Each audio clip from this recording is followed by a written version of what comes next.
Hello, and welcome to the Fogler Library tutorial about how to find journal articles. This tutorial will show you how to find a specific journal article you already have a citation for. In this case, I'm going to search for an article called Measuring High School Curricular Intensity Over 3 Decades that was published in the journal Sociology of Education. First, I'll go to the library search catalog.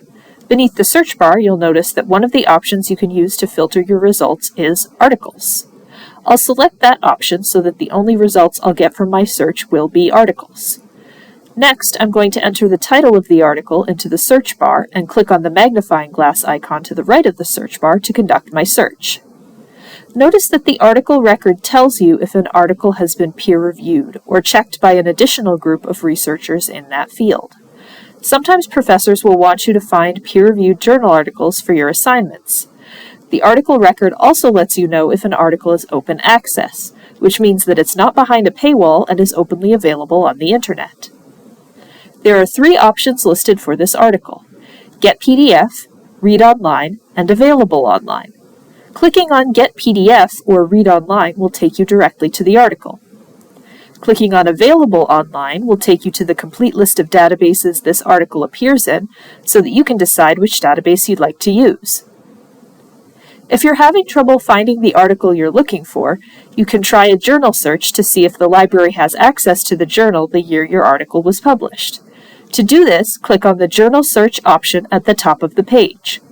Then, instead of searching for the article title, you can search for the journal title, or the journal ISSN number. An ISSN is a number unique to the journal it's assigned to, and is particularly helpful if there's more than one journal with the same title. I'm going to type Sociology of Education in the search box, and then click on the magnifying glass button. Clicking on the title of the journal you're looking for will open the catalog record for that journal. In the section labeled View Online, there's a list of databases that the journal appears in, including a date range for each. If there's no end date given for an entry, that database collects current issues of the journal, as the database Sage Premier 2016 does here. Choose a database that contains the date range that includes your journal article, click on the name of that database, and then search or browse within the journal to find your article. If no database on the list has a date range that includes your article, you may need to request the article through interlibrary loan. You can return to the catalog homepage and click on Iliad to get started. Thanks for watching this tutorial. If you have questions, please get in touch with the librarian using the contact information on the catalog homepage. We'll be happy to help you.